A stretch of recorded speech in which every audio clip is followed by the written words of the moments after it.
Here's Check On Stories. We're following for you today on Robert Hood Radio. Pat Pagano's forecast: partly sunny, less humid today, mid 80s.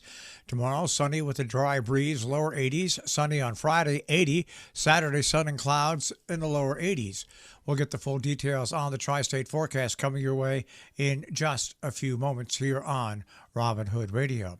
The Sharon Historical Society Museum announces paintings by General Fair Service. This museum is pleased to announce the opening of that exhibit at the gallery of the paintings by General Fair Service to be held at the Sharon Historical Society on September 3rd until October 14th. The public is invited to attend the artist opening reception Saturday, September 3rd from 5 till 7. As always, a portion of all purchase proceeds will support the Sharon Historical Society and Museum's mission. They're located in the Sharon Historical Society Museum, 18 Main Street in Sharon.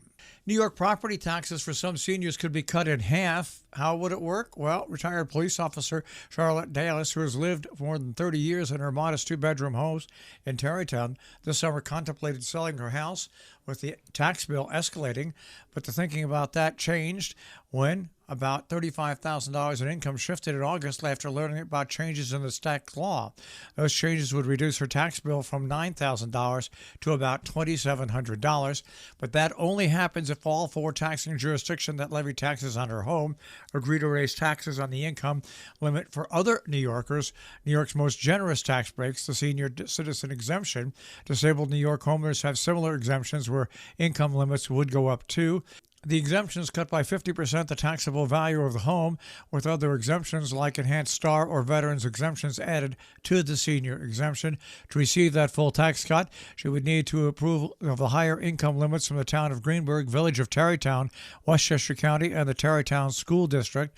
It's a decision every school district in the state will have to make this year. That decision has consequences for more than the elderly homeowners looking to age in place.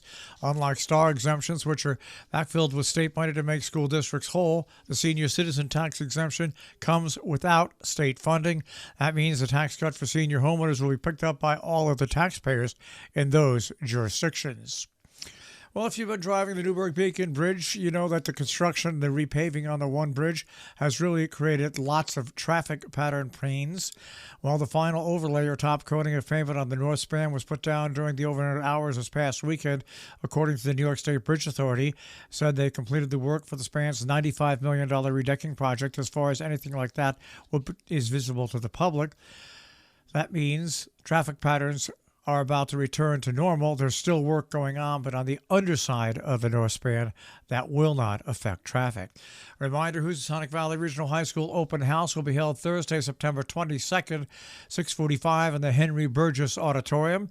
And the Hillsdale Pumpkin Festival returns this fall on October 8th to Hillsdale, New York.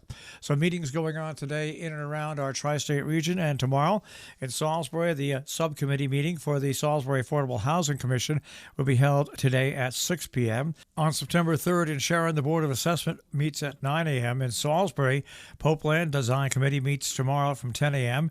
and the Conservation Commission meets at 6 p.m. in Kent. Board of Selectmen have their regular meeting on the 1st at 4 p.m. Main Street Noise and Traffic Special Meeting comes up also on the 1st at 7 p.m. In Cornwall, the deadline for the September grant applications for the Cornwall Foundation are due today. September 3rd will find the Cornwall Open Studio from 1 until 5 p.m. The September 1st Akron Planning Board meeting has been canceled. A reminder that the Lime Rock Historic Festival kicks off on Thursday this year with the 17-mile tour through the area. It leaves the Lime Rock Park on Thursday at about 4:30, travels to Lakeville, then to Salisbury, turns around at Noble Horizons, back through Salisbury, and then to Falls Village for a party in the center of town. Of course, Friday, Saturday, and Monday feature lots of events at Lime Rock Park. And let's not forget, it's the Goshen Fair. That runs September 3rd, 4th, and 5th at the Goshen Fairgrounds in Goshen, Connecticut. Our business brief is underwritten by Morgan's at the Interlaken, where they feature a regular menu, a tapas menu, and dinner specials nightly. InterlakenInn.com. You'll also find them on Facebook and Instagram. And by Salisbury Bank, SalisburyBank.com. Dow Jones Industrial Average starts off today at 31,790.87. The Nasdaq at 11,883.14. And the S&P 500 at 3986.16. We'll take a look at the tri-state forecast. That'll come your way in just a few moments.